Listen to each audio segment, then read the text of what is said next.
now. Call or visit KIG today. The time by KIG is 6:32.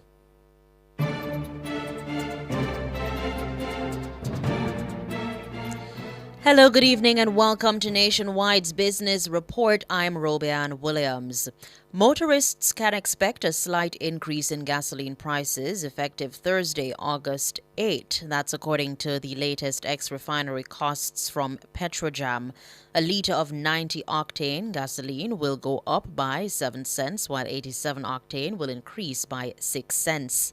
Automotive diesel fuel will see a decrease of $3.06. So too will ultra-low sulfur diesel. Kerosene will decrease by $4.50 per litre.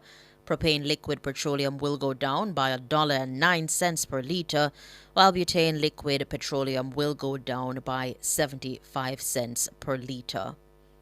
Further afield, the runaway success of Disney's Inside Out 2 has helped boost the entertainment giant's profits, but there are troubles elsewhere in the Magic Kingdom. In the 3 months to June, Disney swung to a pre-tax profit as revenue rose, thanks in large part to the Pixar sequel, becoming the highest-grossing animated film of all time. Now, Disney also said its streaming business was profitable for the first time. However, analysts said the results were disappointing overall as its theme parks brought in less money than expected. The Olympics in Paris, where Disneyland is based, were partly blamed for the drop in its theme park takings, which make up over half of its profit. Now, a drop in consumer spending was also blamed, and Disney said it expected lower demand in its U.S. parks to continue into the second half of the year.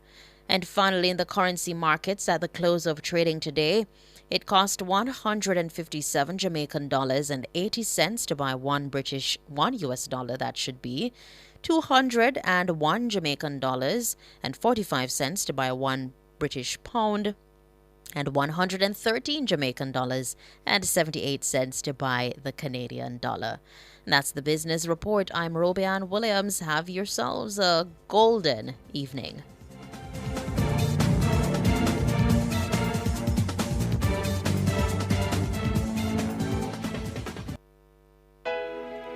Jamaica, it's here again. Phosphorage, a super summer sale. July 1 to August 31. Come get your wires, breakers, solar flood lamps, LED bulbs, ceiling fans, and so much more. Call 876-937-5099 or visit us in Kingston, Mandeville, Draxall, and Montego Bay. Up to 60% off the summer. Get your solar panels starting from $17,600. Come shop, come save at Phosphorage Super Summer Sale. July 1 to August 31.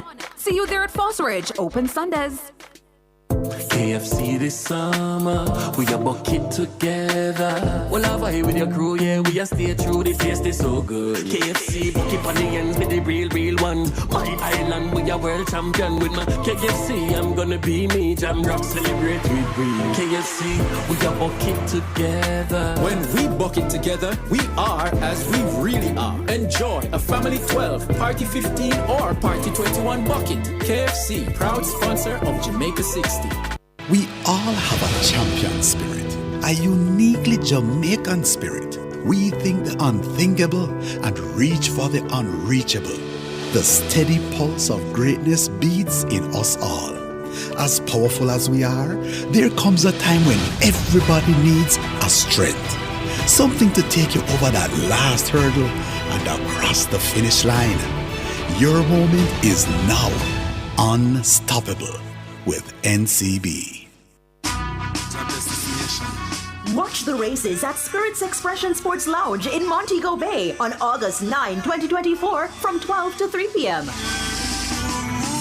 Catch all the action at Shop 44 and 45 Harbor Street Mall. Nationwide 90 FM will have their Special Olympic outside broadcast with panelists George Davis, Juliet Cuthbert-Flynn, Raymond Graham, Trevor Campbell, and Michael Carr. Cheer for your Jamaican athletes in the men and women's 4x100 meters relay, women's 400 meters final, men's 400 meters hurdles final, and more. Picture the events on big screens while savoring the delicious food and refreshing drinks from Spirits Expression Sports Sports Lounge. With the lively atmosphere, it's the perfect place to enjoy the thrill of the events with fellow fans. Whether you're a die-hard track and field enthusiast or just looking for a fun hangout spot, Spirit Expression Sports Lounge promises an unforgettable time. So, catch the events at Spirit's Expression Sports Lounge on August 9, 2024 from 12 to 3 p.m. Don't miss out on the action at Shop 44 and 45 Harbor City Mall, Montego Bay. Come for the track and field events, stay for the fun. All this and so much more only on Nationwide 90 FM, the new revolution in media. This broadcast is brought to you by Spirit's Expression Sports Lounge. Life is beyond beautiful. As we grow older, there are many challenges that we have to confront, but these years can represent the best in our lives. Coming of Age during Nationwide This Morning on Thursdays explores issues persons 50 and over confront. It also provides expert opinions on how we can improve the quality of our lives as we get older. That's Coming of Age, this and every Thursday during Nationwide This Morning at 6:51 a.m. Nation's Business is brought to you by BH Paints. Paint it, love it with BH Paints.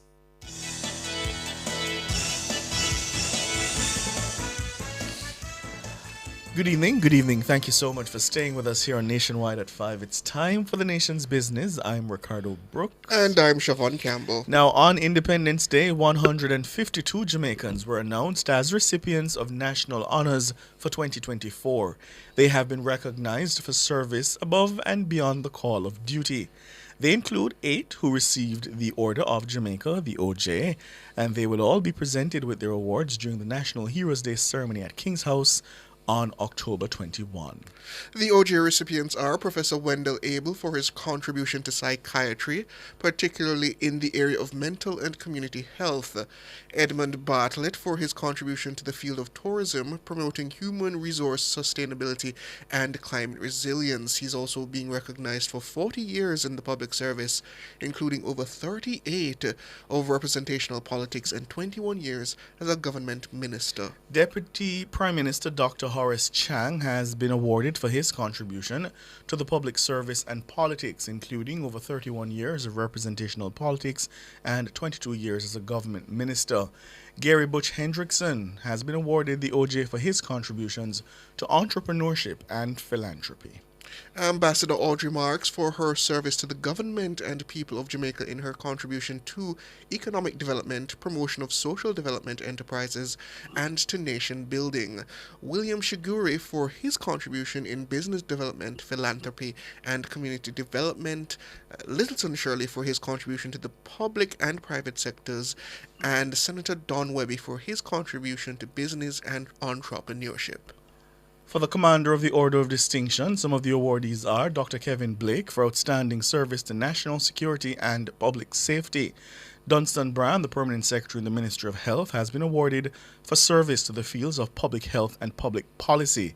Hansel Parchment for exceptional achievements in sport at the world and Olympic levels. And for the Office of the Order of Distinction, OD, some of the awardees are Dr. Karen Dunkley for service to the Jamaican diaspora in the United States of America.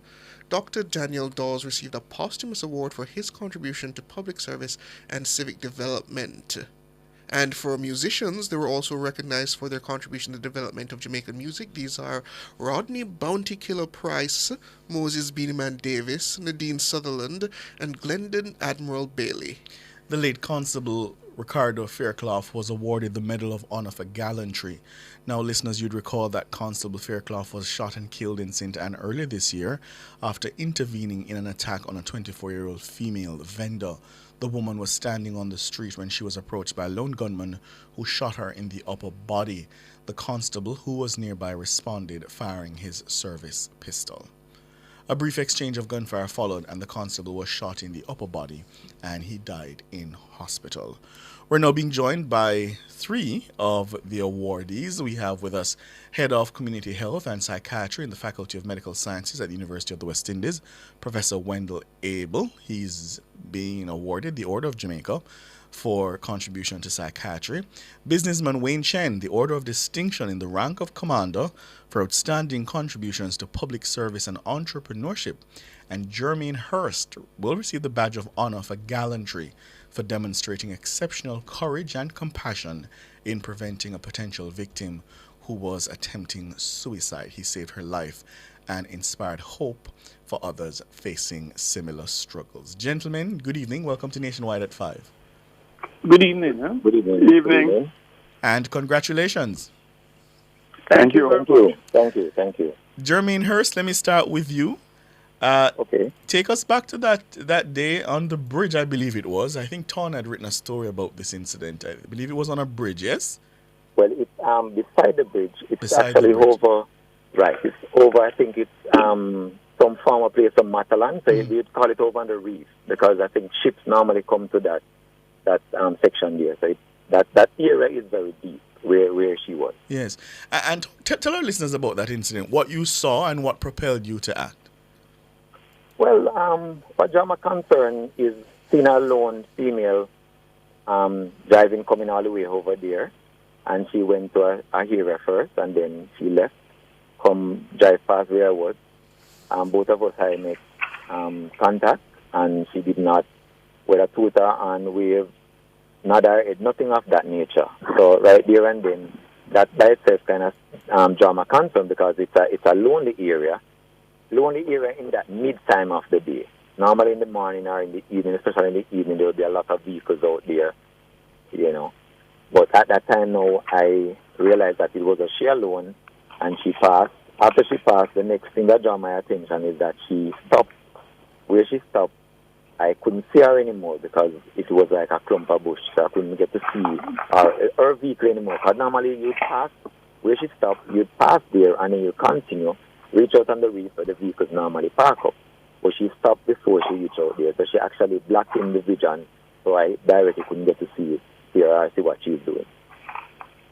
So after that, now it kind of raised my concern. So curiosity, I decided that I'm gonna go round to her section to see, just what's going on.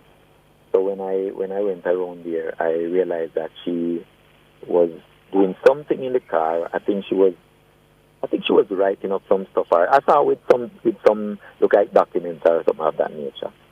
And then I kind of lean my head side here and say, yeah, all right, because by that time now she realized that I'm coming, because she was actually watching me through the rearview mirror, realized that I was coming. And I had my eyes on her, not taking my eyes off, because, as I said, draw my suspicion to see, just she alone. And then I lean my head side and say, yeah, all right, and she nodded her head. But even though she said, yes, she's okay, the face and the expression not show that. So then now it still leaves me for concern. So I went out to a part now that's out to the extra deep part, stand up there and was throwing off my rod over there. And then she ended up come out of her vehicle and start to walk along the side. And that's when I tried to build a conversation with her. And so, go ahead. Yeah.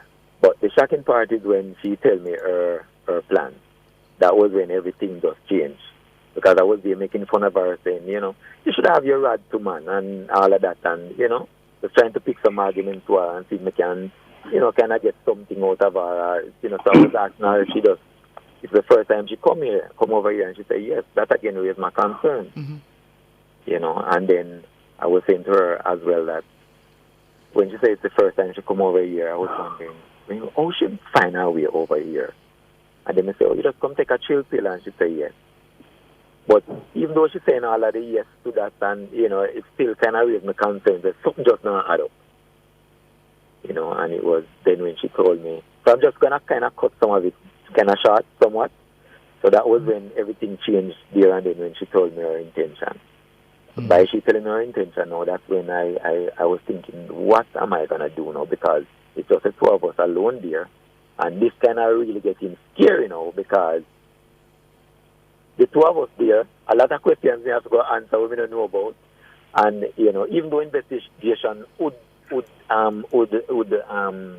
be done, but at the same time, for the first part of it, it's not going to be just a simple, just that is it and you go home and everything all right. Because first to come in, If I left, that's so what I you was saying to her. feared that if she had carried out her plan, then you would have been some kind of suspect. Well, yes, in the initial stage, of course, until the further investigation, you know. But not even just that alone, just to know that I would be the only person to see and to know how would I go forward with that. I couldn't just left her there, knowing her intention, and I couldn't, as I said to her, say, I mean, I'm going to live with this, knowing that it's me and you here, and then, you know what I mean? Yes. And to know that I would know what happened. And so it just thinking about it, I was just like, no, I have to find every means and ways to try to stop her in whatever powers I can. Well, Mr. And that was Hurst, it. thank you for your bravery, and thank you for sticking it out and having the courage to do that. Thank you so much, and very, very well deserved badge of honor for gallantry. Yeah, listeners, for exceptional courage and compassion, the citation says, in preventing a potential victim from committing suicide, thereby saving a life and inspiring hope in others facing similar struggles. Wayne Chen, you're known somewhat as the people's historian. You're very For sure. For sure. I don't know about that. You're getting me in trouble right now. No, certainly my historian. I'll take that way. I'll take that. The people's historians. Were you shocked when you were put forward for the award? I'm a bit surprised because, I'm a retiree. Well, I wouldn't say I'm a retiree because I still do a lot of public service, but I've been at this for a lifetime, over 40 years, if I think about it hard enough. So it was a bit of a surprise to me. And when you look back over those 40 years in terms of certainly entrepreneurship, starting a business, running a business, are there any particular moments that you reflect on with pride? I would say this. There was a time in my life when the business that I was the titular head of had close to 3,000 employees. We empowered hundreds of small Jamaican suppliers. And at one stage, if I go back 15, 20 years, the IGA, that the Independent Grocers Alliance, which is the largest alliance of supermarket operators in the world, they started a training school in St. Louis, Missouri. Mm-hmm. The first graduating class was 40% Jamaican, and all of them came from my organization. We trained literally hundreds and hundreds of people in modern practices. All of them are gainfully employed and contributing to the sector in Jamaica. And that would stand out as a proud moment. Yep, it was always about training and about people development. Yeah. Mr. Chen, 62 years as an independent nation, and I'm sure you've had quite a few stories looking back on that period of time. What do you make, winning this award now in 2024? A lot has changed in Jamaica over the years. What have you made as to where the nation is now, based on your own reflections? The nation is at an interesting juncture. As somebody who has been following the numbers really all my life, certainly I've been following local politics since they run up to the 1972 election. I've been following global politics equally as long. I've seen Jamaica go through periods of economic boom, economic bust, a long, long period of no economic growth. I've seen crime skyrocket. I've seen access to education improve. I've seen quality of life in some instances increase, infrastructure improve. But we're at an interesting juncture because there are things that we don't talk about enough. The fact that the population is not growing, the fact that the population is aging, the fact that there are 750,000 Jamaicans living with low unemployment who are no longer seeking work in the formal economy, the fact that our schools are not, I don't want to use the word failing, but they are not producing graduates that are ready for the current and future needs of a global economy. The fact that some Jamaicans are doing very well, and I'm not just talking about people who might live in big houses or drive nice cars, but people who have found ways to maneuver, and many others who haven't. The fact that 20%, almost 20% of our gross domestic product is based on remittances from Jamaicans in the diaspora. The fact that 62 years after independence, we are still struggling to find meaning as a nation, as an independent nation. I mean, after the Olympics, what next do we cheer for? We will be out there building our communities, building our families, building our young people, creating opportunities for them, socializing them properly for the needs of a modern society. I'm happy you have my friend Wendell Abel on, and I want to congratulate him as someone I know who has been in the struggle for a long time. I worry about the mental health of our people, especially post-pandemic, and on and on. So we are in track. There's a lot of work to do. There are a lot more conversations that we have to be having. And I don't want to put this as a note of despair. I say there are a lot more things that we need to be talking about. I think we have a new generation of Jamaicans who are doing much better than the older generation. What do I mean by that? When I pass the basic schools now, I see more fathers taking their children to school. And it's a shame on my generation, the baby boomers, that a lot of us were negligent fathers, negligent parents. I don't see that extent among the Gen Zers and the younger generation. Many of my generation don't give them that encouragement to say, you are doing well. I think we need to now pave the way, pave the foundation, and step aside to allow a new generation to take hold and make Jamaica serious, because it is serious. We won't be around for much longer. Professor Abel, Wenchen talks about the ways in which he has seen Jamaica change. Certainly, one of the ways, just even in my own short lifetime, I've seen a change is the emphasis that we now place on mental health. And you certainly have been at the forefront of positioning that as something to be taken seriously. What does it mean to you to be recognized for your efforts in that regard? Well, it's certainly an honor to be recognized, and I take it with a profound sense of humility, because, when I started my career, I really started out of a burning desire to serve country and to make a difference in the lives of people living with mental illness. 40 years ago, when I really started my career in psychiatry, there were still high levels of stigma and discrimination towards persons with mental illness. And mental health programs were not at the time being priority programs even within the health system. And today, I'm really proud looking back to see that Ministry of Health and Wellness and ministries throughout the Caribbean, because I'm not only work in Jamaica, but throughout the wider Caribbean, to get mental health to the point where it's priority, and it's accorded a high level of respect, and we see substantial funding support from government, and we see the changes in the society where level of stigma and discrimination is certainly decreasing. I just want to pause quickly to just congratulate my fellow awardees, and we earlier just mentioned my name, but I've had the pleasure of working with women on mental health projects several years ago, and I know his heart has always been at a good place. Yeah. Let me ask you, Professor Abel, looking forward now, I mean, obviously we've made strides, but there's much more to be done, especially Wayne talked about, the impacts coming out of COVID, and we see some negative signs in a lot of our young people. What more would you want to see done as it relates to mental and community health? Well,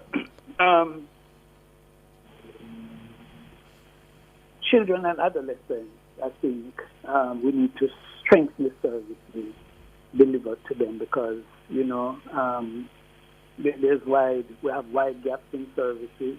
Take, for example, a child who may have a mental health issue and they need to get service. It probably may take 3 to 6 months for them to actually get an appointment.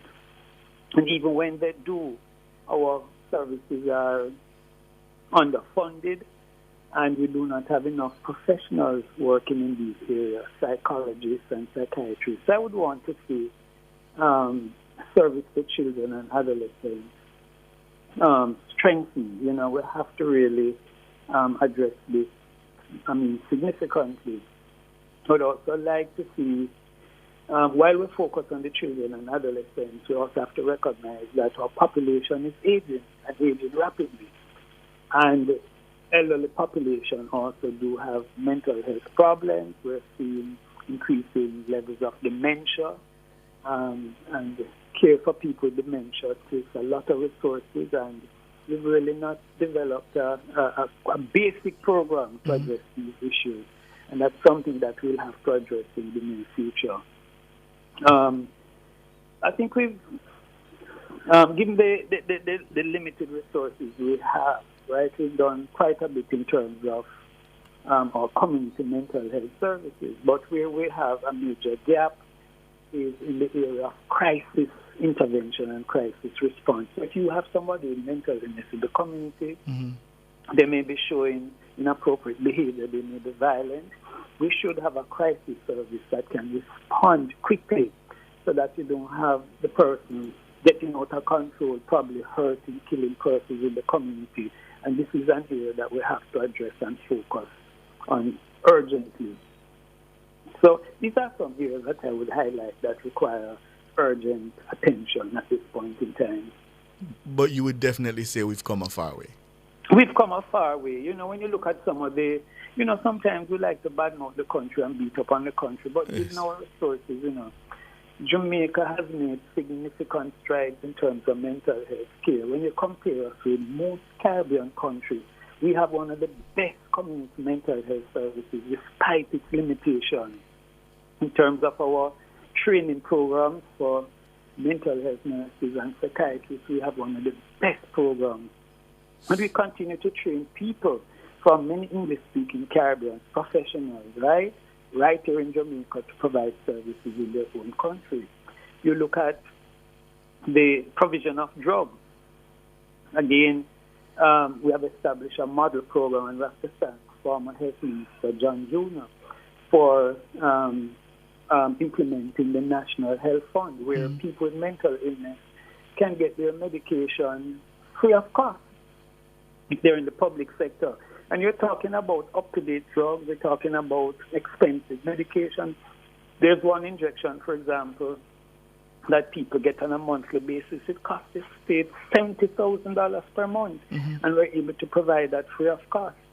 So significant investments have been made in terms of access to drugs and care for persons, you know, despite the financial challenges we have as a country, you know. So the powers that be have to be commended for the work that has been done so far. But, you know, I mean, despite what has been done, we still have a long way to go in terms of improving our system. Yeah. Professor Wendell Abel, OJ, Wayne Chen, CD, and Jermaine Hurst, badge of honor for gallantry. Congratulations again, gentlemen. Thank you so much for your time. Thank you so much. Great pleasure. Have a good one. Listeners, after the break, we head to the United States because Tim Walz has been selected as Kamala Harris's running mate.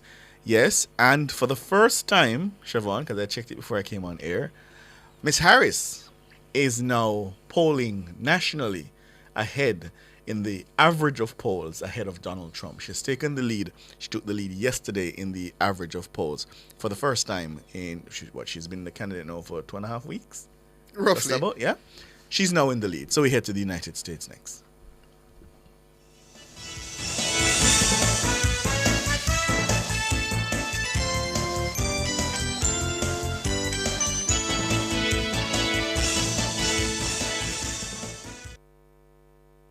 Nation's Business was brought to you by BH Paints. Paint it, love it with BH Paints.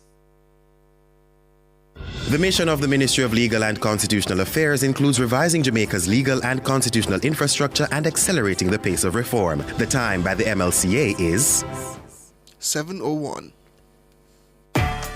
Together we're our people standing strong. 3 million Jamaicans, let's work as one. Such a course and work with a plan. Proud and tall, let's make the whole world understand. Every Jamaican have the heart of a champion. Such a core, big up with champions. Watch my style, watch my skill, watch my flow. Standing out anywhere where we go. Many goals, many dreams, many strides. On the black, green and gold, now we pride. strong. We are strong. When we are one. When we are one. Sagicor, celebrating Jamaican success. Exploring issues shaping our society, government, and business. Provocative, unconventional. Dr. Henley Morgan is The Watchman.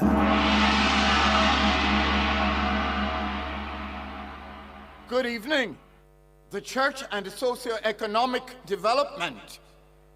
On August 1, 2024, Emancipation Day, I was privileged to be a speaker at a seminar put on by Caribbean Christian Leadership Network, CCLN.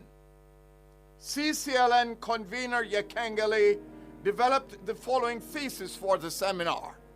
I quote, "The Jamaican Church, having played a pivotal role in shaping our country's institutional landscape, has retreated from its social activism and now is insufficiently motivated, organized, or equipped to manage a development agenda, and is generally disconnected from the ongoing struggle of the Jamaican people for social justice and economic equity."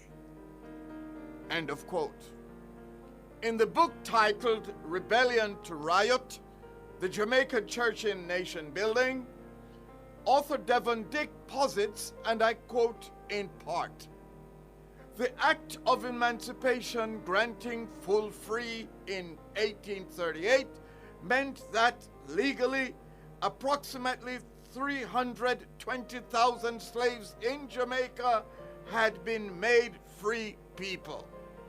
However, no thought was given to where the largest population of ex-slaves in the British West Indies would live.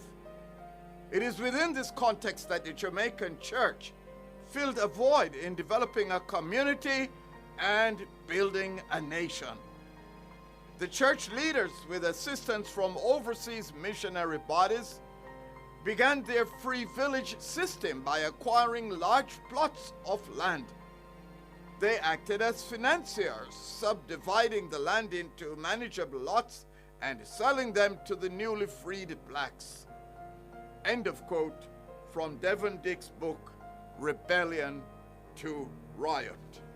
In the immediate post-emancipation period, when social activism was at its height, the social services sector, including the church, could have contributed as much as 20% of the country's gross domestic product, GDP. Today, that figure is down to 4 to 6%. My estimate. Perceptions of the church's impact on society generally and development specifically has also slid precipitously. A survey I conducted among church members yielded the following results. 1. Active involvement of the church through its social outreach in the community. 10% of respondents said yes, there is evidence of this. 65% said no evidence. 25% said don't know. 2. The church's influence on government policies affecting the country. 5% of respondents said yes, the church has influence.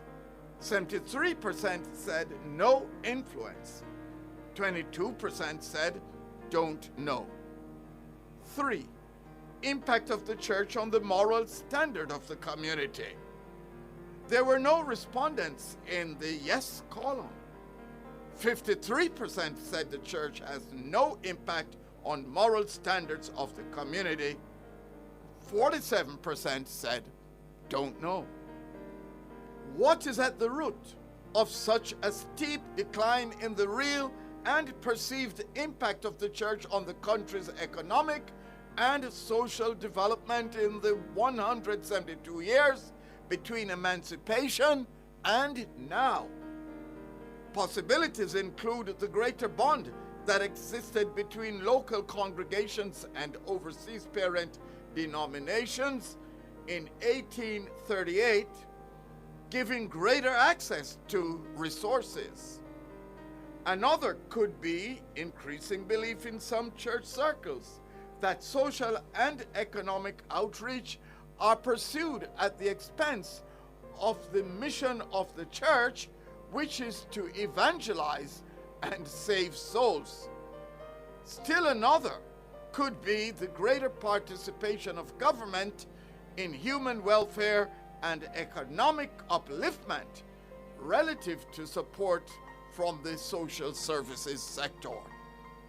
According to the Statistical Institute of Jamaica, Statin 2011 census, of Jamaica's 2.7 million population, 2.1 million persons, or 78%, had affiliation spread over 21 denominations. That makes the church the country's biggest membership organization and a powerful force for good. If ever the church needed to make its presence felt in the social and economic life of Jamaica, that time is now. Think on these things. Produced by Agency for Inner City Renewal, AIR, and recorded in the Jamming Studio Trenchtown, a breath of fresh air bringing change to the inner city. KFC this summer, we a bucket together. Well, I vibe with your crew, yeah, we a stay true, the taste is so good. KFC, bucket on the ends with the real one. My island, we a world champion with my KFC. I'm gonna be me, Jam Rock, celebrate with we. KFC, we a bucket together. When we bucket together, we are as we really are. Enjoy a family 12, party 15, or party 21 bucket. KFC, proud sponsor of Jamaica 60. Jamaica, it's here again. Fosridge Super Summer Sale, July 1 to August 31. Come get your wires, breakers, solar flood lamps, LED bulbs, ceiling fans, and so much more. Call 876-937-5099 or visit us in Kingston, Mandeville, Draxall, and Montego Bay. Up to 60% off the summer. Get your solar panels starting from $17,600. Come shop, come save at Fosridge Super Summer Sale, July 1 to August 31. See you there at Fosridge. Open Sundays.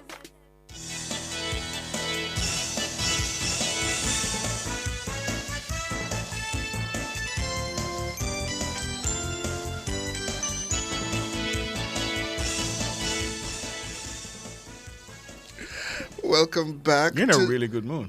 Can you dance? Cause what is this? What when you do this? What are you doing? I'm just trying to exercise my body a little. Oh, I can't dance. I can do movements. All right, let's do I that. can't dance. Teach me that. So it's left hand, right hand, left hand. Is that it? Ricardo Brooks. No, yeah, we had too much fun in the studio today. Okay, I thought we were exercising. That's no. Listeners, okay, I guess not. Viewers, Okay, welcome back to Nationwide at 5 and 7. Listeners, Siobhan is doing a left hand, right hand. He's been that jig since 5:30, so I was wondering if it's a dance, but he says no. It's 10 minutes past 7, and we're going over to the United States for the third and final hour, where U.S. Vice President Kamala Harris has chosen Minnesotan Governor Tim Walz as her running mate for the 2024 presidential elections. This has elevated the former teacher and Army National Guard veteran to help lead the Democratic Party's fight to defeat Donald Trump. CNN is reporting that according to a source familiar with the matter, the selection was delivered by Harris personally to Walz via a video call. Yes, and we did see that call uploaded.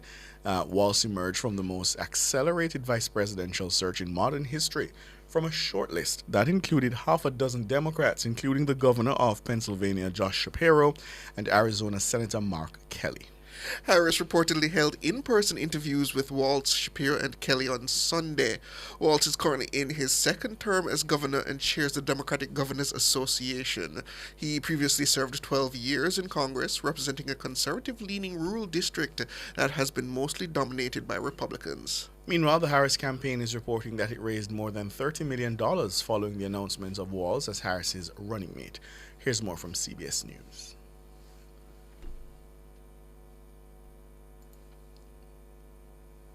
All right, so while we pull that up... Today following their first appearance as running mates last night.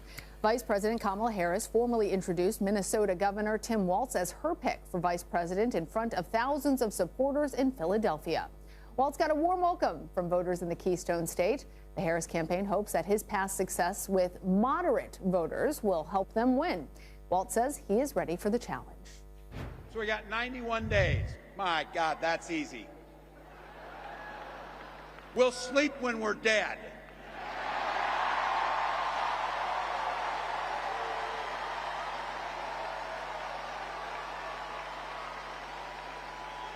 Over those next 91 days and every day in the White House, I'll have Vice President Harris's back. Every single day. And we'll have yours. Vice President Harris and Governor Tim Walz will be in Eau Claire, Wisconsin this afternoon before holding an event in Detroit later tonight. The two stops are part of a longer multi-day tour, as you can see, through several key states. And CBS News senior White House and political correspondent Ed O'Keefe is there in Eau Claire, Wisconsin, covering the Harris-Walz campaign for us. So let's start off just with your sense of how Walz's pick is being received after last night's introduction. Over pretty well. They raised about $20 million by dinner time last night. We're expected to learn they've raised tens of millions more overnight into today. At some point later today, the campaign will likely tell us that. And if the crowd trickling in here with still about 2 hours to go is any indication, there is big interest in seeing the governor from the neighboring state make this stop here today with the vice president.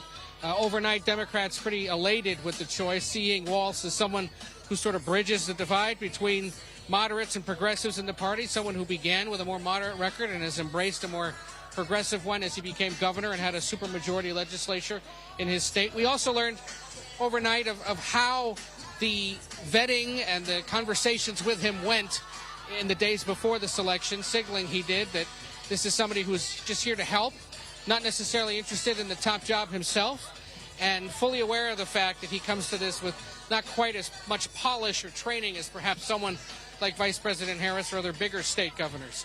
So we'll see how their first full day of campaigning goes. It'll start here in Eau Claire, Wisconsin. Western Wisconsin is a part of this state, a battleground that has been trending Republican, so they want to sort of keep it in their pocket if they can. And again, having the governor from the neighboring state perhaps helps.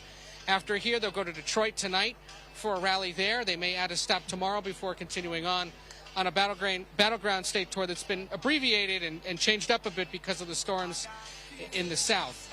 The other thing to keep in mind in this state, CBS News poll out over the weekend suggested that Trump is up by 1 point on Harris, which essentially means this thing is about as tick-tock tight as it can be.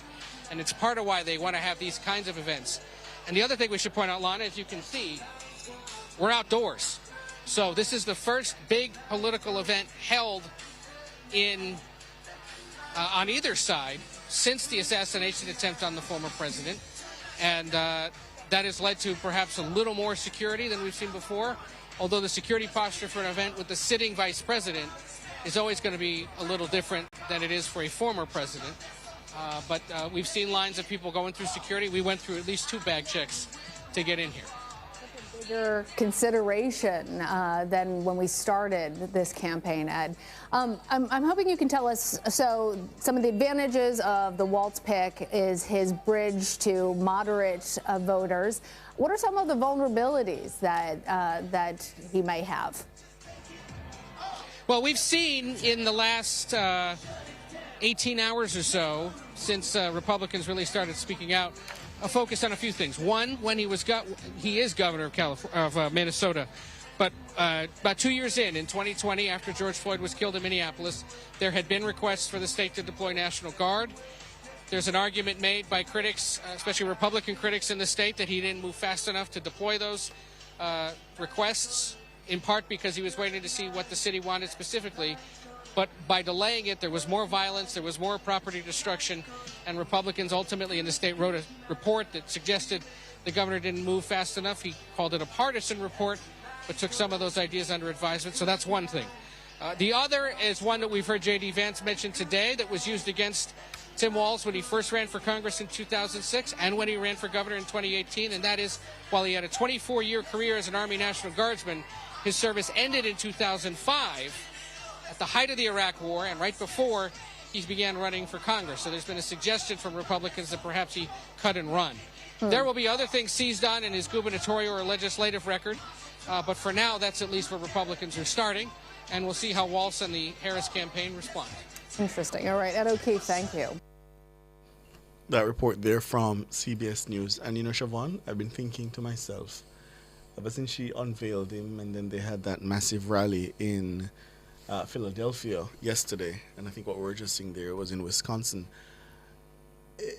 it's going to be a test, I think, of, yes, the policies will matter, but also which side can fire up and bring out their base. And there's definitely a growing energy among the Democrats since Biden has stepped out, so to speak. Absolutely. And I suppose it goes in it helped by Mr. Walz, and he's quite an energetic person himself, and he's quite the person to fire up the base in terms of getting voters out. And he's unburdened by the kind of baggage that many of the other potential VP picks had at the time. So, and especially the baggage that J.D. Vance has. Exactly. Yeah. So he was definitely the right person that Harris could have picked at this moment in time. Yeah, he comes across as a happy warrior. Happy to be there, happy to play his part, and happy to help her to become elected president. And he kind of evens out Kamala's more stoic and reserved presentation. Yeah, and she seems genuinely happy around him. Yes. Yeah. So that's going to be important. But let us see. As I said, for the first time in the national polling average, Ms. Harris has taken the lead. She's up marginally within the margin of error, but I think it's significant, especially coming from where Biden was versus Trump, when Trump was on course to trounce Joe Biden. She has turned that around in 2.5 weeks, and they're about, 90 days, thereabout, to go before the election. So, something to watch there. And with the endorsements and the money coming in, Money. If the money was the deciding factor at this point in time, it would seem that the Harris camp is kind of running away with it. And she's made some very important hires in the last week or so. A lot of the Obama veterans of the Obama 2008 campaign, she's tapped some of them to join this effort. David Plouffe, for example, who was Obama's campaign manager and who pulled off at the time what a lot of people thought was improbable and indeed impossible for a first-term senator, U.S. senator, and only a man who had ever been a state senator for 2 terms, virtually unknown, a black man with a funny name, as he normally says, to become president of the United States. So let us see. And what do you make of that interview that's scheduled, I believe it's Monday, between Elon Musk and Donald Trump? That one? I think I see Trump leaning into that billionaire club to get his message out. Silicon Valley, the tech moguls, he's leaning into that. I think it creates an interesting contrast, especially when you have somebody like Walz, who he comes across as a regular guy, like, you know, somebody's grandfather, somebody's uncle, you know? He comes across that way. And so for Trump to be leaning into that, I don't know. And I also don't know that it helps him overcome the perception that he's only in this to help the rich and the powerful. So, and that is going to be a very difficult message to combat, him himself being a billionaire, and he's very much out of allegedly. touch. He says he's a billionaire, but we know, allegedly. Allegedly. Well, we can suggest that fortune has been significantly reduced with these current legal troubles. Indeed. 21 minutes after 7, we go to the break, and after the break, it's your cause. Does that mean there's a time signal after? Is that what? Oh, okay, very well. So it is 21 minutes after 7. The numbers to call, 630-937-124, 618-8255. Come talk with us now.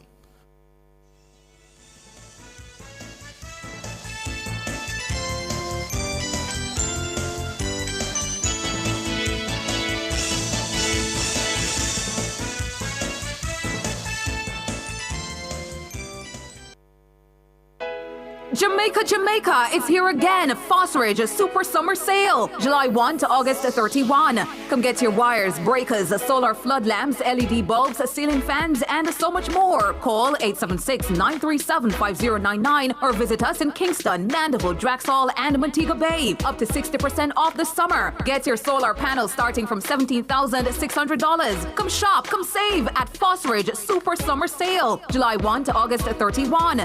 See you there at Fosridge. Open Sundays. KFC this summer, we a bucket together. Well, I vibe with your crew, yeah, we a stay true, the taste is so good. KFC, bucket on the ends with the real one. My island, we a world champion with my KFC. I'm gonna be me, Jam Rock, celebrate with we. KFC, we a bucket together. When we bucket together, we are as we really are. Enjoy a family 12, party 15, or party 21 bucket. KFC, proud sponsor of Jamaica 60.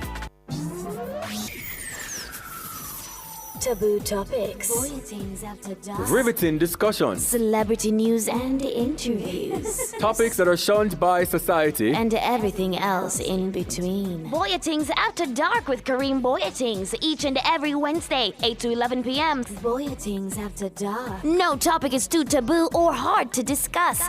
Come get your mind blown and your curiosity explored. Voyagings After Dark.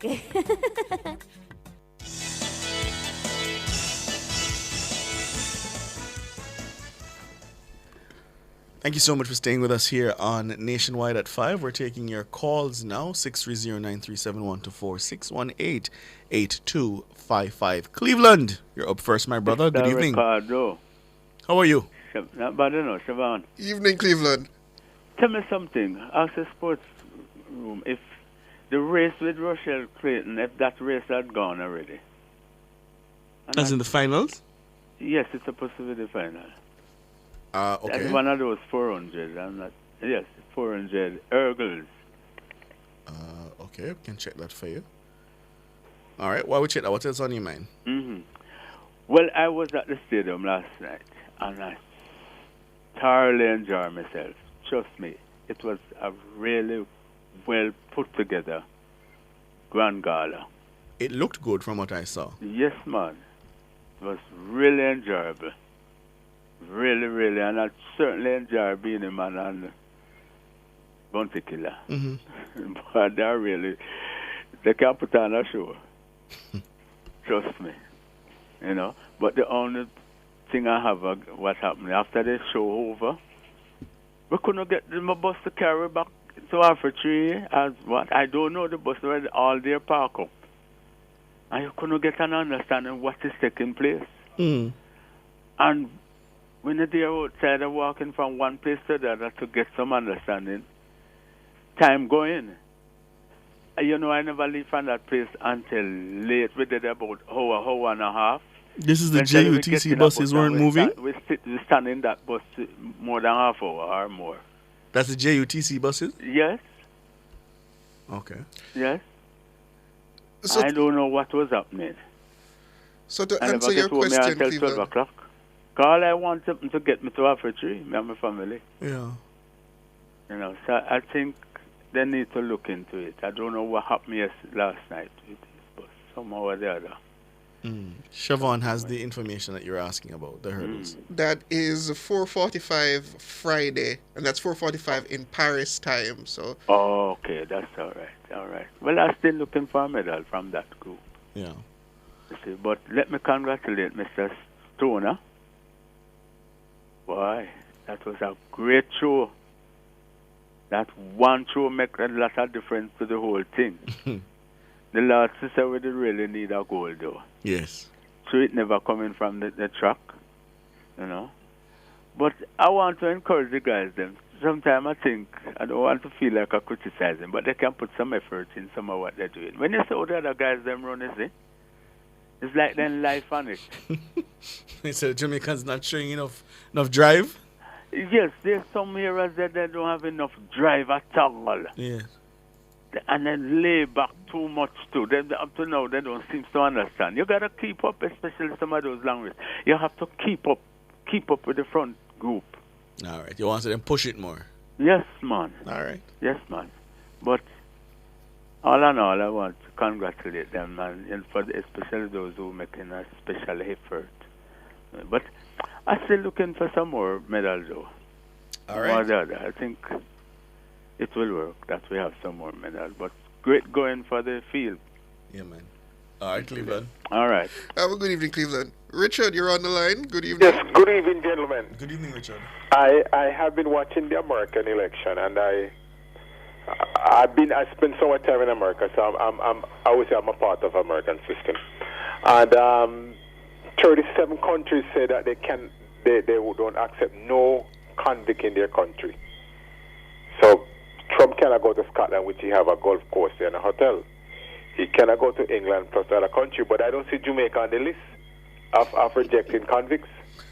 Well, that's a little bit tricky because remember he wouldn't be applying through the normal diplomatic process as the head of, well, assuming that he'd be elected, he'd be the head of state of the United States, and therefore he would enjoy some kinds of immunity. It's a gray area, but I don't think the immigration laws would apply in that kind of strict way to him, because you wouldn't be applying, for example, an embassy or a consulate where they do, vetting and say reject the application because he has a conviction. But did you know that George Bush could not go to England because there was an arrest out for him? As a matter of fact, Europe. In England? Including England, yeah, there was an arrest out for him by the World Court. Oh! I thought you meant from England itself. Okay. Yes. Well, no, yeah. So that happens sometimes, but that's a different situation, because that'd be a warrant for his arrest, which other countries would be bound to execute. But no such thing exists for Mr. Trump. And I think one would just simply say it would be diplomatically imprudent to bar the President of the United States from traveling to your country. Yes. Well, it's very interesting time because they're saying that no convict cannot get White House clearance, so it's another thing, And it's interesting because in several states in the United States, convicts can't vote. Yeah. Can't carry a gun. Can't carry a gun, right. Including his home state. There are quite a few privileges that Mr. Trump would run afoul of under this dispensation. So you're right, yeah. No, all the more reason people shouldn't vote for him. Yes. There's one thing I want to take up because I am a person who like agriculture. Now, in Russia, yes, during the winter they have a kind of grass, I forgot the name of it, that was grown in 4 days using the aeroponic method. And to feed the animals, and they say it gives more milk. They get more milk from the goat and the cows when they use that kind of grass. Mm. I keep wondering why Jamaica is so slow to take up the technology, because aeroponic is where a lot of people are going. You have to grow faster, and it doesn't have much issue with insects, and fungus. I think you raised this some time ago with us, and I vaguely remember you mentioning this to us. Yes. But we're too slow, because we're talking about even some people can have rooftop farming. How much of that you see around the country? So we have to take agriculture serious, and we have to put in mechanism now, because Beryl has taught us a lot, that we can have these kind of short-term that grow very fast, and if we have to pull down those systems and put them away for when a hurricane threatens, But considering the economies of scales required for agriculture, do you see agriculture as the future of Jamaica's prosperity, so to speak? It's a part, and without agriculture, we're not going anywhere. No, I take that to know, but I mean, in terms of the future of the country's economic prospects, I can't see agriculture being the driving factor. But no, it can't be. But here the thing is now, AI technology that has been used, they say it uses up a lot of electricity. Can JPS give us that kind of amount of electricity that it would use if we should embrace that kind of digital technology? No, I agree with you that fundamentally Jamaica's electricity situation has to be addressed for us to have a competitive economy. There's no getting around it. And the cost also. So those things have to be taken into consideration. Anyway, gentlemen, have a good night. You too. Thanks for the call, Richard. My pleasure, man. All right, we're still taking your calls, 630-9371-4, 618-8255. Let's go for the break, and come back with more of your calls.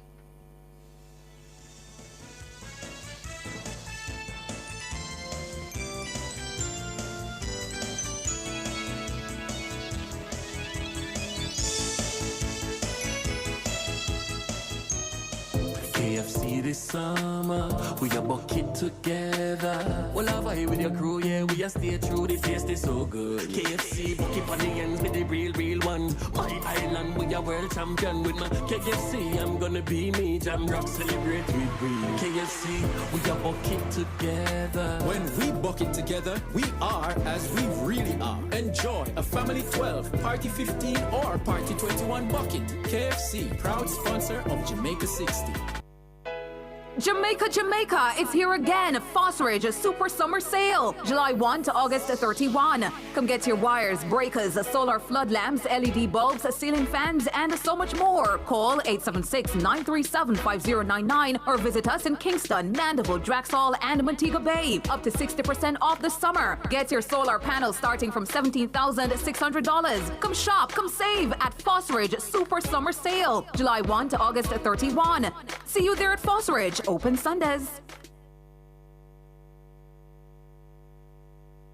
Experience Jamaica's Olympic triumphs in Jamaica Gold, a golden spotlight. Brought to you by Horton's Pharmacy. Horton's RX Pack for better medication management. Jamaica first participated at the Olympic Games in 1948, and our first medal was gold, when Arthur Wint won the men's 400 meters in 46.2 seconds. As a pilot in the Royal Air Force during World War II, he continued his training whenever possible throughout the war. Many believe a 28-year-old Wint was too old and past his prime. Well, I was hoping that if and when there was another Olympic Games, I might make it. But initially, it was the one thing I could do well, and I was determined wherever I was in the Air Force to take my running shoes along and take part in whatever competitions they were going. With sheer determination, the 6 feet 4 inch tall Wint gave Jamaica its first ever Olympic victory and its first gold medal. The 400 meters final, a British Commonwealth-United States battle with McKinley and Wint of Jamaica and Whitfield of the USA. The ROF world record holder McKinley dashes into the lead, and at the halfway mark is almost 10 yards up on the rest of the field. Coming into the home stretch, it's Wint who challenges the leader. 50 yards from the tape, it seemed impossible that he could do it, but he comes through with a magnificent effort to equal the Olympic record time of 46.2 seconds. You just experienced a Jamaican Olympic triumph in Jamaica Gold, a golden spotlight. Brought to you by Horton's Pharmacy. Horton's RX Pack for better medication management. Bzzz, it's your favorite locked goddess, the Stinger Honeybee, with a special announcement. Come out to Spirits Expression Sports Lounge for E-Zone's special post-Olympic coverage on August 9 from 3 to 5 p.m. We're handing the mic to you, the passionate fans and customers, to deliver your own commentary on Jamaica's performances at the Paris 2024 Olympics. This is the chance to step into the shoes of a sports commentator, sharing your excitement, insights, and patriotism live on air. Let's talk Olympics. Kick back and wanna vibes at Spirits Expression Sports Lounge, Shop 44 to 45, Harbor City Mall, Montego Bay. It's all going down on Friday, August 9 from 3 to 5 p.m. only on Nationwide 90 FM, the new revolution in media. This broadcast is brought to you by Spirits Expression Sports Lounge. Life is beyond beautiful.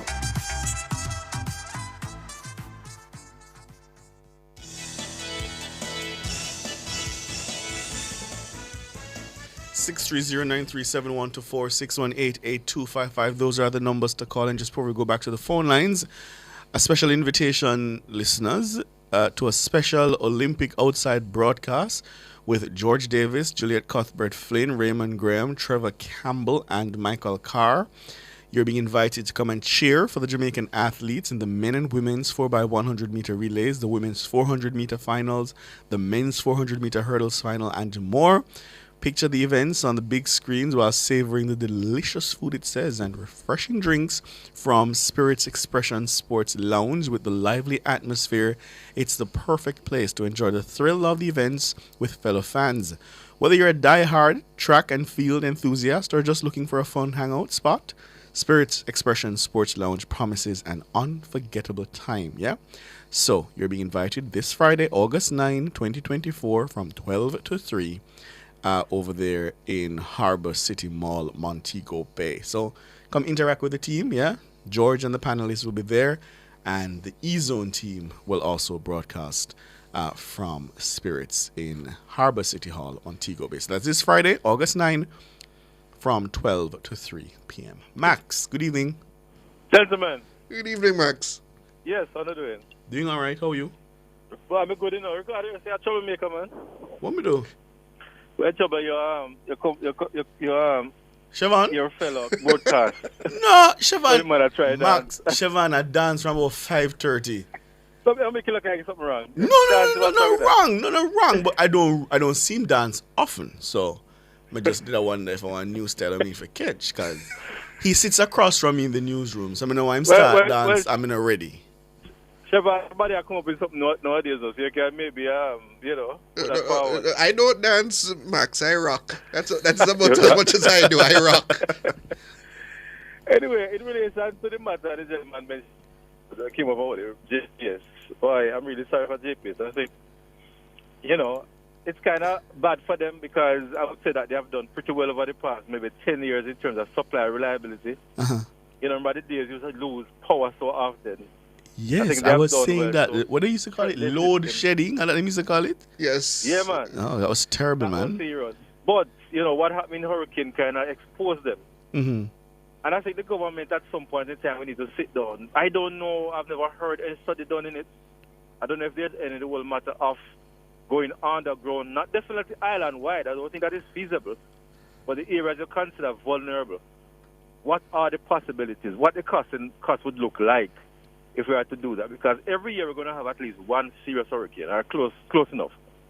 And we can't go through this again. You have to remember, Max, that the JPS fought tooth and nail against the residents of, I believe it was Hope Pastures, against this idea of underground cabling, because they argued that the cost to maintain it was just too great comparative to the overhead scenario. Well, here, the other option, you know, Barbados, they separate their system. They have generation and transmission are two different things. So if it's too much for JPS to maintain, then it might be can separate it. Another company manage the transmission where they can put enough asset investment in it to put it now to build resilience among the systems that we have, because we can't. I mean, I don't know if this is going to build all this road. I heard that they had someone put that, but I believe that they said that You're breaking up, Max. We lost him. You're breaking up. You hear me better now? Yes. Yeah, man. I'm saying that the money must come from somewhere now. I mean, ultimately, it would be the consumer then who would foot the bill. Exactly. We cannot go through this again. So let us have the discussion. If we come out to a point where we say, well, we discuss it, we look at it, and based on the information is not feasible. But we need to at least, I hear that Ecuador, I don't know how truthful it is, I heard it on a program, and it's nationwide, that most of their system is underground. Right? They don't face the amount of hurricane like us. But at the end of the day, they have decided to do that based on their situation. So it's possible. Right? But we need to have a discussion. The other part of it also, the government concerning concrete roads that has been boxed around for years.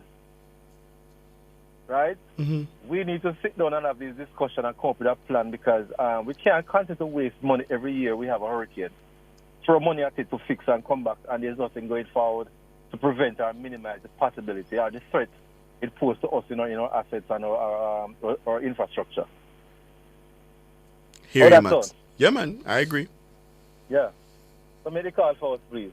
All right, my brother. All right, all the best. I'm sure I heard Minister Voss suggested that was something that they were willing to explore, this matter of moving the grid underground. Yeah, but he did also mention that it will be a costly exercise, so it has to be studied carefully. Yes. Yeah. Who's next? All right, the numbers to call 630-937-124, 618-8255. So, just to be clear, it's not a dance. Just to be clear. Is that an exercise? You just move your body. You just move with the rhythm. You never just feel uplifted. So the rhythm is. So come on, let's do the rhythm. So it's left, right. No. You have to. Oh, it's like this. Yeah. Oh, so it's a running motion. Yes. Oh, okay. It's like, so you're inspired by what? By track and field to do this running motion today? I'm just in a good mood today. I'm not allowed to be in a good mood one day out of the week. Is it the gold medal that's put you in a good mood, or it's as assisted? It's assisted in improving my mood. Yes. What else have you in a good mood? Things that I would rather not talk about on air. Things that I should probably not talk about on air. Oh, interesting. Moving on. Dana is posing a valid question, but I can't repeat the question. So is that it? I won't repeat the question, but just answer if that is it. Let us focus on the task at hand. We are focused. Listeners, we are in the last 15 minutes. I get to ask you some questions. We always interview people. Listeners, Let me ask the you numbers some are questions. 630-937-124. I don't want nobody call. I want to be able to ask you, what has you in such a good mood? It has been a good day. Let's leave it at that. It has been a good day. Let us enjoy the day. How will you eat for lunch? No, I have not had lunch yet. I've been... So that is not appropriate for air. Let us move. So you don't eat no lunch. You're in a good mood. It can't just be the gold medal. Something else happened. It has been a good day, Ricardo. So I'm led to believe that Dana's two questions are. I can't repeat the questions. It has been a good day. It has been a good day. But I'm the nation has a lot to celebrate. I have a lot to celebrate for myself. And it has been a good day. Let's leave it at that. I see. And you don't eat no lunch. That is very unusual. I'm sure I will have a lovely meal when I get home. See the dinner? So the answer to your first question is yes. There we go. You see how we get it out of him? 630-937-124. 618-8255. Well, that's good. That's good. We're proud of you. It sounds like we have a call. That's good. Wow, you're doing better than me, man, Siobhan. Ricardo Brooks, you need to behave yourself, sir. Good. That's good. Don't make the Broadcasting Commission take well, Mr. Hughes lick the program off the air. Brian Thomas is directly asking you on YouTube. He's asking if you got a girlfriend. Let's leave this alone, people. I mean... And Nad say must get your partner news and current affairs. You'd be surprised what is news. You get your partner draw? That passed already, Ricardo. Did you know that? Okay. All right. The YouTubers are offering opinions as to what has you in such a good mood. Yes. All right, MS, I'll stop being a troublemaker. William, good evening. Hello, evening, Siobhan, evening, Ricardo. Evening, How are William. How are you doing? Not bad. Yeah, we are celebrating our 62 year of independence. Yes. But I have a lot of concern, because when we use the word that we reach a far way, and based upon my experience from donkey years ago, as some people that say, yes, compared to now, I agree that we might have more house, yes, more people with water, more electricity, more people graduating school, more people in jobs, more roadways. When we look right across Jamaica where we were, when we look at our road, it is a disgrace. As in, so you're saying the road network in Jamaica was better? 100% better. I have to disagree with you there. It's not even a question. William, no, William. Well, that is patently false. I am old enough to remember how long it used to travel from Chapelton to Kingston, and how little time it takes to do that trip now. Or from Kingston to Ocho Rios, or from Kingston to Montego Bay. Well, these new roads that are put in, we don't have no problem. But the road where was there, when I talk about the toll road, that's when I have them road there. But I'm talking about the government road, right? I can tell you that we could drive from Port Anthony to Kingston to St. Thomas, you don't find one patrol on the road. Not one single one. Yeah, okay. All right, fine. I won't contest that. But how long did it take you? How long? It never take no long No, William. I have to disagree. No, William. I realize, William. We are faster vehicle now. We are William, no, William. I realize that you have a nostalgia you have nostalgia for days long gone. I recognize that. Every time you call, you talk about the what you see as the glorious past, yeah? And I can appreciate that. I think everybody would probably think their generation was the best generation. So fine. But it is objectively not true, William, that things are worse in those respects than they were, let's say, 40 years ago. Tell me one or two things you think it was. We just mentioned some for you. The educational outcomes have improved. Health outcomes have improved. Well, employment outcomes have improved. Infrastructure has improved. I agree with education, but not with the health. No, it's not a question, William. It's not a question. It's an objective truth. Many Jamaicans are living much longer now than they were 20 years ago. You don't have experience of No, okay, right. No, I agree I didn't experience it, but I'm telling you what the data and the facts say. When you compare where we are now, so Siobhan just cited one example. Hold on. Siobhan just cited one example, life expectancy. That's improved. Life expectancy, how much longer people are living. That's improved. People are living long now. It's the food that we used to get before. No fertilizer. Normal food. That's why people living longer now. Okay. No chemical. I see. Like no. Okay. But I can't tell you where the hospital. You see, when we used to go hospital first, you get every treatment what you used to get at that hospital. You don't have to go outside. When you go that can give people to go out, go the extra and them something there. Like no. Okay. For the longest while, I'm going in Kingston Public Hospital, I go there. I'm going to get documents for me to go do my x-ray. That never used to. Yes. May I tell you? Would you suggest then that the burdens on the health system have increased over the years comparative to its improvement? You have a lot more people now, yes, because the country developed with more people and so I understand that. But when it comes to the care, it was there. A far will fall off. I can tell you. And you're saying it was better. It was better back then. How old are you, William, if you don't mind me asking? I now tell you, but I'll put it only yet to fall off for me. Okay, so that would bring us up to 66, thereabout? Well, I am here from the Governor General, Mr. Howard Cook, when he was a headmaster in school. Okay, that's quite some time. That's about the 1930s? So, you can now say, I am not a chicken, I'm a really tough fowl. Yeah, tough fowl. All right. Well, here's my thing, Mr. William Tough Fowl. On all the metrics that you can check and study and count, we are doing better, William. We are. In some cases, I would 100% agree with you. But in very important cases. Because, for instance, I go downtown now. When I go in the middle of town now, I shame. Okay. When I say shame, and people can't tell you. All right. Here's what I would agree with you. Here's what I would agree with you on. Things like public order, from what I've been able to glean, civility, from what I've been able to glean, those have deteriorated. I would agree with you. And when you talk about downtown, it seems that there was a heyday for downtown. You're not the only person that has told me that. Well, let me tell you. You see King Street, Orange Street, yes, and Duke Street, you can walk from down and seaside, come up and those come to Parade. But when you pass Parade, any street at all, anyway, look on the sidewalk and you see. Yes. Dirty. No did if you talk about. No did if you push up. But William, those are what I don't want to say natural, but those are just institutions of cyclical urban decay and renewal. Right. But over the years, I suppose his point is that we should have been keeping up with the expansion.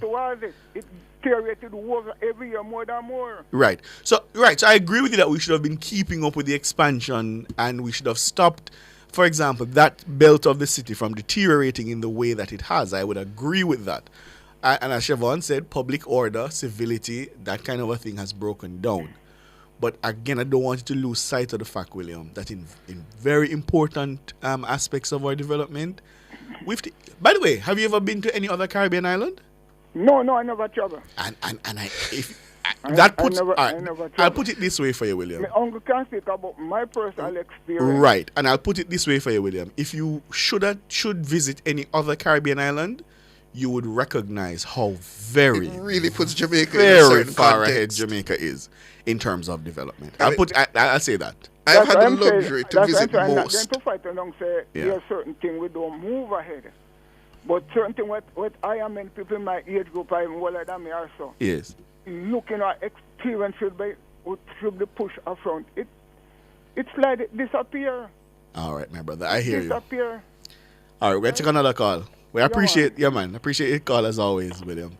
I'm glad that you brought that up, much of the experience of visiting other Caribbean. It always surprises me. Countries. It always surprises me. I Not mean, to put down our Caribbean neighbors. Not to do that, Yeah. but I spent 7 years, nearly a decade in Guyana. Mm-hmm. This is before the oil boom, of Right. course. And I have to say, there was not 1 minute of 1 hour of 1 day that I didn't say, I want to go back home. Oh, God, I want to go back home. Yeah.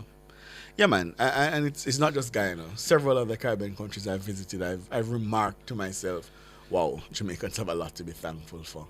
Richie? Good evening. What a go on? Good evening, man. All I'm not saying gets very low. Again? Say that again? Okay, I hear you better now. Oh, okay. Oh, okay. Yes, man. Very, very, very good now. Welcome back, Master Bond. Thank you. How you doing, Richie? Doing good. But it's like so much to celebrate because we get 1 goal and we are shared up. Everybody go to bed with Peace. tonight. Yes. And 1 goal, you know. And the whole we are shared up. Let's not jinx the thing. We can get a few others. Let's not jinx the thing. A few others? Yeah. All right. Hopefully tomorrow because they guys come like them are going to be triple tomorrow. 1, 2, 3, please. Well, we work for tomorrow as well. Oh, that would be really good. That would be really good. Other day when our guy win last goal other day, people said we couldn't we did that. Would I hear him? He said we did what? We couldn't beat that. Oh, yes, man. He was very distressed. Shane. Well, but I think it was serious, you know. That was that. When we lose, but I think nothing was that serious. Anyway, when the Prime Minister saying giving $400,000 to people who lost their homes in the hurricane, which is very, very encouraging to me. Yes. But he said it was in which another hurricane again? The other side give 20,000. Was it Ivan? Ivan. No, I think Ivan was barely something like $3,000. Oh. How much? I think it was it Dean? 20. Or it might have been Dean. Yes, I believe it was Dean where they got the $20,000 payout. Yes, you're right. It might have been Dean. Dean? Yes, that was 2007. But can you imagine, Sam, after those people were in poor for so long, and the hurricane struck on the whole, could give that a little bit of money to people. And for this government, as a matter of fact, this government will be in office September coming is here, just go. And extract 2.5 years for COVID. Extract. That means say, well, then it just about 4+ years this government do good, and they can be giving 400,000 people who the house completely destroyed. What you call that? The progress? Yes. A big progress, is that? No, it is. The fact that we are able to stand on our feet and provide that kind of assistance and provide it with the speed that it has been provided. Yeah, man, that's absolutely, yeah. But next thing you keep telling cars why must not talk too much about Mark Golding, which is true. No, I never say you can't talk about Mark Golding. What I'm saying is sometimes some of the JLP supporters, that's all they talk about. Mix it up, I know. You need to mix up. But I want to tell you something, Betty. I know a lot of laborites. They know me well. When I meet them in Wall Harbor, they keep asking me, what do you think about this? What do you think about that? Talk about laborites, They does not understand a thing about politics. You know the point I'm making to you? When the PMP go there and spread false information, they don't know what to believe. Yes, they follow me? Following you, go. Huh? I hear you. Yeah, man, they don't know what to believe, so we have to be on top of them, and when they come with them police, we have to expose them. Okay, that is one. Next thing now, the FinSac report. Can you tell me anything about it? No. There will be no FinSac report, quote, end quote, as you put it.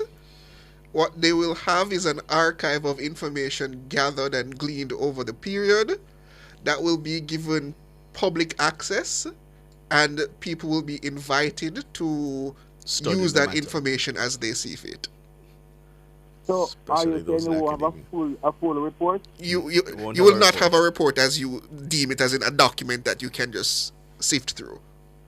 But I mean, people get, I mean, some pieces of things that you can show them.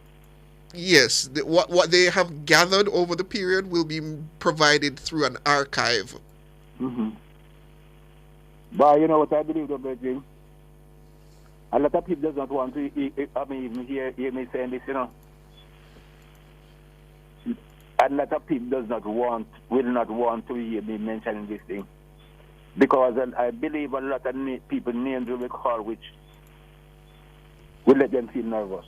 But we need to know about it. We need to get some information about it. It's time come. The government to publish it and publish it on time, and let us go on through it, see what went wrong, who caused it to go wrong, and where it was wrong. We need to know. That we can agree on. Yes, man. We need to know. Because it don't look good. It don't look good. I've been following these things for years. This may tell you something, Reggie. It's for me, you know, I don't call myself a liberate, you know. I'm just rooting for my country.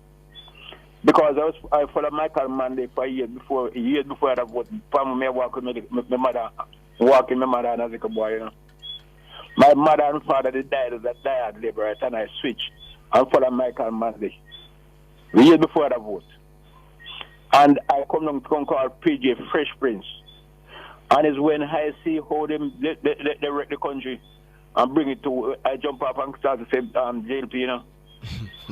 These people do something. They say, PJ, Dr. Omar Davis, Papa Tax, I will never forgive them for the things that they do in this country. Never, because these things to me, they were deliberate. All right, Richie, out of time. Thanks for the call. Just before we go, Carlene Smith, JPS, a friend of Carlene's, says there's no electricity in the community of Brighton in Newmarket. They were told that the reconnection would be done over the weekend, and it was not done. So, JPS, Brighton in Newmarket, that is at St. Elizabeth, they have no power, and they were told that the reconnection would be done over the weekend, and it was not. All right? So, if you can look at them, that for them, it would be appreciated. Dana Davey, thank you. Andrew Anderson, thank you. Cara Powell and our colleagues in the newsroom, the best in the business, thank you all so much for making Nationwide at 5 possible. Our YouTubers, our listeners, our contributors, we appreciate you all. And our sponsors, thank you all so much. I'm Ricardo Brooks. And I'm Siobhan Campbell. Good evening.